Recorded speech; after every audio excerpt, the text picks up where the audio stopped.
abhorrence. See what the definition is.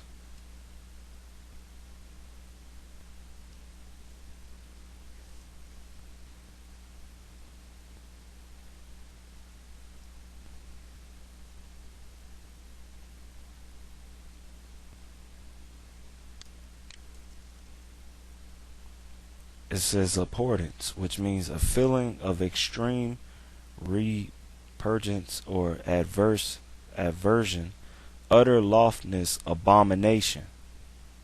Okay, something or someone extremely repugnant or loathsome. Okay, it said abomination.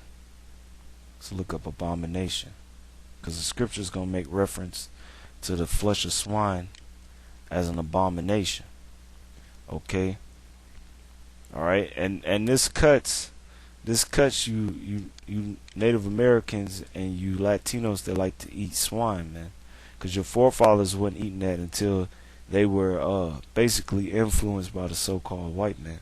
It says abomination, anything abominable, anything greatly disliked or abhorred, intense aversion or lofting destitution, a vile, shameful, or detestable action, conduct, habit, etc. So it's a vile, shameful, detestable thing, habit to eat swine. Okay? So it says a deer also remarks that the Indians entreated the same degree of abhorrence or as an abomination for flesh of swine as the Jews. And this double analogy in the adbriety associated with the idea of pollution with blood and eating the flesh of swine increase in much more than a twofold rate to the probability that the Indians derived their notions of uncleanness from the Jews and were deeply embroiled with all the prejudice of the old law. Okay, let's look that up. Prejudices. Okay.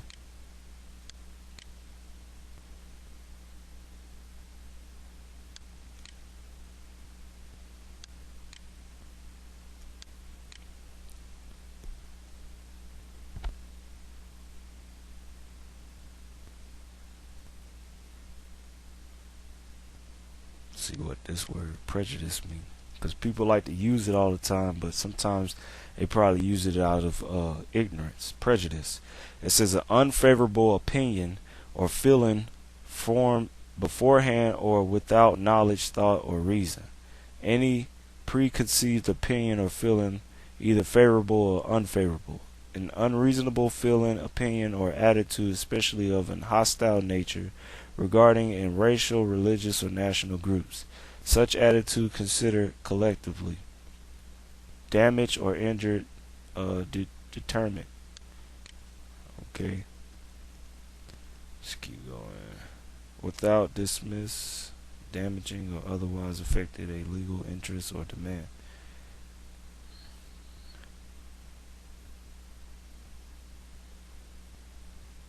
Basically means prejudgment. Okay, having a prejudgment. All right, and the judgment is established that. See, they're going off right here without thought. Okay, it is with knowledge. It's an unreasonable feelings, opinions, or attitudes, especially of a hostile nature regarding racial, religious, or national group. Okay.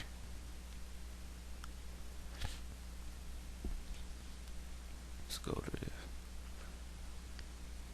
Of the old law. So basically, the way that the natives, okay, Native Americans, or the Indians of North, Central, and South America, the way they perceive eating of swine and of blood, they thought of it as an abomination and pollution, and that whatever the law said, which basically the Lord said that was an abomination or unclean or unholy to eat, they didn't prescribed to it. Okay, it says, how having noticed their division of animals into clean and unclean, under which later determination they included hogs, which is swine, wolves, panthers, fox, cats, mouse, rats, moles, and even the beaver, only exempting the bear from prohibition, which Moses laid in the 11th chapter of Leviticus on eating any of the species of animals have enumerated. Since Gamaliel declares that the Indians of Orinoco were circumcised and held the flesh of swine in extreme abhorrence. Okay, so the natives, they thought of swine as an abomination, because we look up the word abhorrence, and the definition for it is an abomination. When you look it up, it's a vile, shameful, detestable thing. It says the extreme aversion which the North American Indians felt for swine and their opprobrious term of shakapa, or swine eaters, which they bestowed on the Europeans because they perceived that ate the flesh of that animal, having already been noted by Adair in the 12th argument of his treatise on the descent of the American Indians from the Jews. Whether, however, the fact of no mention being made by any Spanish authors of the flesh of the pecarai, or Mexican hog, being eaten by the Mexicans. So the Spanish didn't even record saying that, that they saw the Mexicans eating swine, because they wasn't eating swine.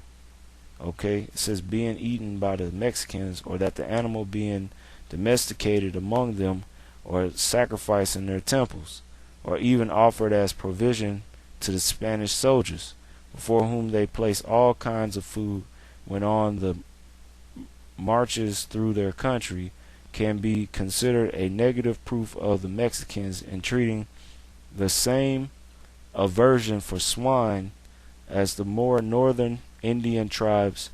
We should leave it to others to determine. Okay, so the Mexicans weren't eating that garbage. Alright, it says that Dutetur, an old French author who published a general history of the islands of Saint Christopher, del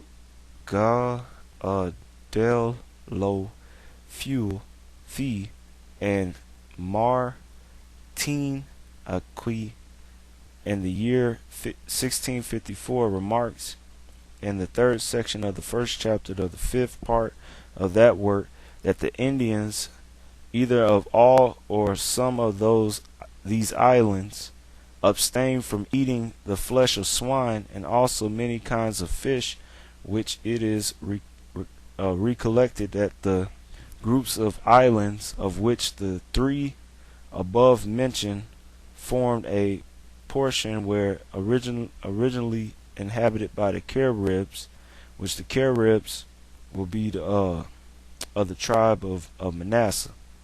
Okay, which that will be over there in the West Indies prior to the arrival of Levi and Benjamin, who was sent to the Caribbean Isles to serve slavery. Okay, so this is prior to that. So they may mention that the Caribs, or which that'll be the tribe of Manasseh, which is you so-called Cubans, that they didn't even eat swine nor certain fish that was unclean.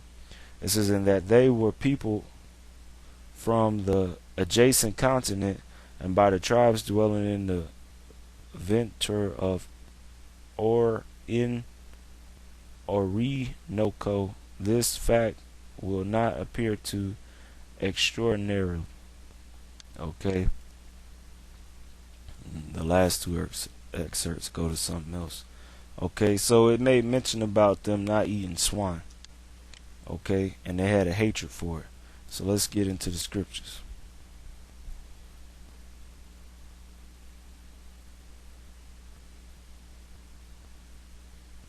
Okay, this is Leviticus chapter 20, verse 22. It says, "Ye shall therefore keep all my statutes and all my judgments, and do them, that the land whither I bring you to dwell therein spew you not out. And ye shall not walk in the manners of the nations which I cast out before you, for they commit all these things, and therefore I abhorred them." So the Lord, He doesn't care about you other nations. He only cares about Israel. And He didn't want Israel to follow the ways of the heathen, which the Europeans, which were the so-called white men, and the Spaniards that came, which were the so-called white men. They were eating such things as blood and swine's flesh, which we're going to prove that's an abomination. Okay? Alright? It says, "But I have said unto you, ye shall inherit their land, and I will give it unto you to possess it, a land that floweth with milk and honey. I am the Lord your God." Which, when you see Lord in capital letters like this, alright, and the way you pronounce it in the Hebrew is Yahweh. Okay? That's the name of the Heavenly Father. Yahweh. Okay? Your God, which He separated you from other people. So the Lord separated Israel from other people. And what was one way that He separated them? It says, "Ye shall therefore put difference between clean beasts and unclean, and between clean fowls and clean, and ye shall not make your soul abominable by beast, or by fowl, or by any manner of living thing that creepeth on the ground, which I have separated from you as unclean." So eating these defiled or these unclean meats can make your soul abominable. Okay? Alright? It says, "And ye shall be holy unto me, for I the Lord am holy, and have severed you from other people, that ye should be mine." Okay? So these laws, statutes, and commandments which the Lord gave to Israel, let me get that. Alright. Was to make us separate. Okay, this is Leviticus 10 and 10. It says, "And that ye may put difference between holy and unholy, and between unclean and clean. And that ye may teach the children of Israel," which are you so-called Negroes, Latinos, Native Americans, "all the statutes which the Lord," which His name is Yahweh, alright, "has spoken unto them by the hand of Moses." Okay, which is the law of Moses. Okay. This is Psalms 147 and 19. It says, "He showeth His word unto Jacob, His statutes and His judgments unto Israel," talking about the Bible. So the things that are contained in the scriptures were given to the children of Israel to separate them from the other nations. Alright? To make us different or peculiar or special or holy, which holy means to be separate, okay, undefiled, alright, from the other nations. So it says, "He showeth His word unto Jacob, His statutes and His judgments unto Israel. He hath not dealt so with any nation," talking about the other nations, "and as for His judgments, they have not known them. Praise ye the Lord." That's why the Europeans were eating swine, okay, which we going to prove that's unclean. This is 2nd Ezra chapter 3 verse 35. It says, "Or when was it that they which dwell upon the earth have not sinned in thy sight?" Okay. "Or what people have so kept thy commandments? Thou shalt find that Israel by name have kept thy precepts, but not the heathen." So the heathen won't be able to keep the law, statutes, and commandments, but Israel will. Okay. This is